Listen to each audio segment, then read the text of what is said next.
A pesquisa Datafolha revelou que 38% aprovam o novo governo. Já 29% o consideram ruim ou péssimo. Esse é o pior resultado da história dessa dita nova república para os 3 primeiros meses de um governo, que se encontra tecnicamente empatado com o governo Bolsonaro. Eu me chamo Ana Nascimento e está no ar o boletim de notícias do programa A Propósito. Saudações de Nova Democracia a todos que nos acompanham. Está no ar o boletim de notícias do programa A Propósito, que situará você acerca das notícias mais quentes do dia. Não esqueça de se inscrever, curtir, compartilhar, de deixar seus comentários e, a propósito, de contribuir com o nosso Catarse e com a lojinha de AND. A sua contribuição é muito válida para que a gente continue firme na nossa luta, por noticiar e propagandear as lutas do nosso povo e dos povos do mundo inteiro. Hoje a gente vai estar comentando sobre fatos da situação nacional, da luta pela terra, e também sobre a questão internacional. Como eu tinha falado no início, o Datafolha revelou que 38% aprovam o novo governo e 29% consideram ruim ou péssimo. E segundo essa pesquisa, 51% consideram que o governo fez menos do que se esperava nos primeiros 3 meses e 71% dos brasileiros consideram que o governo não cumprirá a maioria ou nenhuma de suas promessas. E segundo os entrevistados, o governo vai pior nos assuntos de economia, combate ao desemprego, corrupção e saúde. Ou seja, fica patente aí para quem quiser ver, que de fato o nosso povo não deu um voto de confiança ao senhor Luiz Inácio. Como não daria um voto de confiança ao Bolsonaro sequer, se ele tivesse ganhado. Então fica aí claro que todas essas lutas que estão pululando ao redor do nosso país, de norte a sul, contra a reforma do ensino médio, por melhores condições de trabalho, de estudo, condições de vida mesmo, tem demonstrado que o nosso povo não vai esperar o cair do céu as promessas que o governo fez, porque estão cansados de tanta enganação. Ou seja, senhor Luiz Inácio, seu governo aí nos seus 3 primeiros meses já tem se demonstrado verdadeiramente aliado ao latifúndio, aliado à grande burguesia. A gente sabe muito bem a quem esse governo vai estar servindo. E o povo não vai ficar esperando de braços cruzados. Quanto ao novo ensino médio, nessa última segunda, dia 3, o MEC anunciou o adiamento da implementação de mudanças no Enem que acompanhariam o novo ensino médio. Esse novo ensino médio retira disciplinas científicas, substituindo-as por disciplinas como brigadeiro caseiro, mundo pet, o que está rolando por aí, coisas que não de fato formam os nossos estudantes. E além disso impacta em maior precarização da profissão de lecionar, obrigando os professores a tratar de temas sem relação com a sua formação acadêmica e que pode ocasionar em demissões em massa. Basta ver que aí já não tem muitos concursos públicos abrindo. Os que têm não dão conta da quantidade de professores que têm à disposição do sistema público. E basta lembrar também que a proposta de reforma do ensino médio, ela não é recente. Ela foi levantada primeiramente em 2014 no governo da Dilma Rousseff, que a própria presidente afirmou que o jovem do ensino médio ele não pode ficar com 12 matérias, que inclusive ela não tem nada contra filosofia e sociologia, mas que num currículo de 12 matérias isso não atrai os jovens. Então eles teriam que, de fato, fazer uma reforma dos currículos. E aí a gente vê as aberrações tipo BNCC, que tem sido parte, inclusive, dessa reforma do ensino médio aí. E com o impeachment da Dilma em 2015, o projeto foi retomado por quem? Por Michel Temer, financiado diretamente pelo Banco Mundial com mais de 250 milhões de reais, e também financiado e impulsionado, apoiado largamente por quem mais se beneficia da reforma do ensino médio, que é quem? Fundação Lehman, esses grandes conglomerados aí de educação privada, que esse cara em particular, o Lehman, ele é um dos donos da maior corporação privada do nosso país de ensino privado. E isso demonstra, na verdade, um sucateamento cabal da educação pública no nosso país, cria um abismo sem precedentes entre o ensino da escola pública e o ensino da escola privada. Por quê? Porque limita para quem depende, para quem necessita e para quem compõe ali a educação básica do ensino público, o acesso à educação científica, ao conhecimento científico, verdadeiramente científico, né? E nas escolas privadas a gente vai ver uma disparidade sem precedentes entre os dois modos de ensino, né? Então, vamos ver se no Enem, por exemplo, vai ter lá Mundo Pet para os alunos aprenderem, para os alunos conseguirem entrar na faculdade, vai ter como fazer brigadeiro caseiro, é isso que vai cair no Enem? Para essas pessoas entrarem na faculdade? Não é.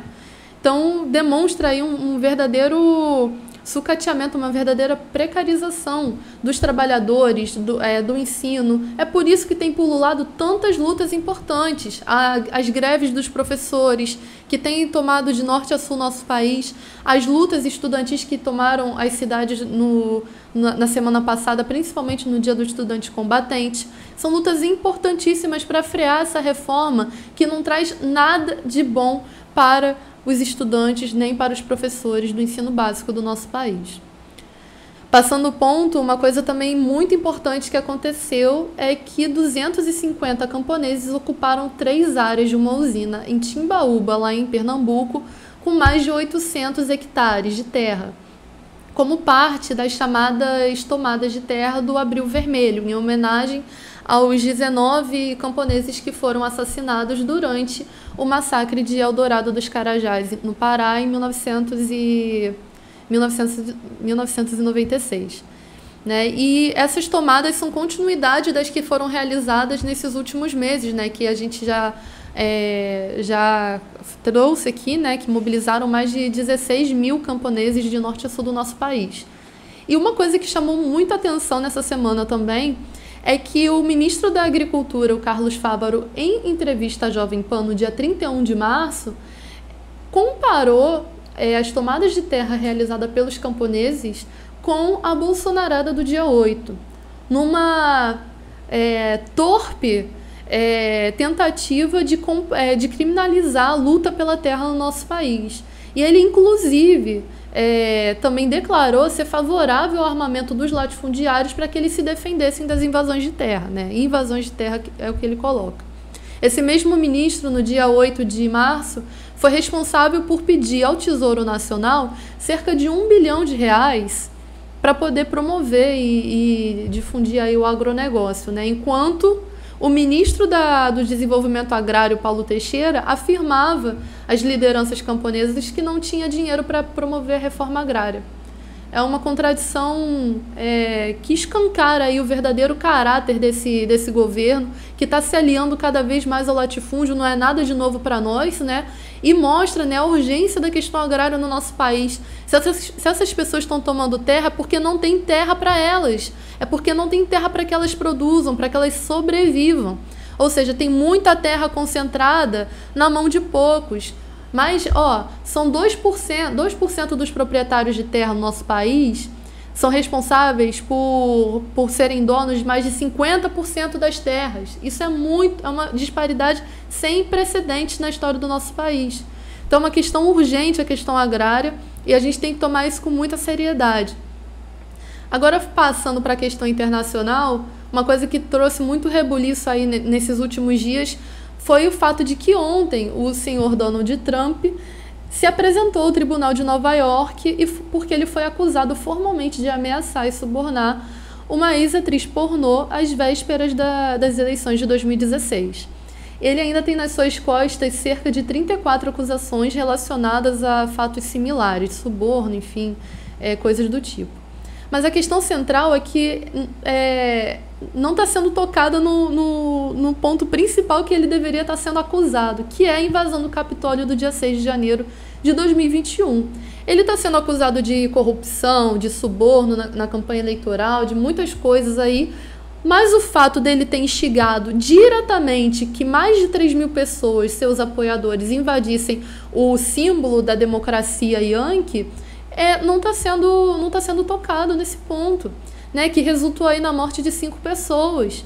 Ou seja, é uma situação muito semelhante ao que aconteceu na Bolsonarada do dia 8 de janeiro aqui no nosso país desse ano, né, na qual foi aí uma série de contingências que levaram, por exemplo, a invadirem a sede dos três poderes aqui no nosso país. Eram generais, por exemplo, Braga Neto, pedindo calma, paciência, que as coisas iam se resolver para os acampados, para que o Augusto Heleno e o Vilas Boas falando que eram demonstrações democráticas, o ministro da Defesa mesmo, o Múcio, falando que tinha até amigos e familiares participando. É uma situação muito semelhante, né? E mostra aí a leniência tanto dos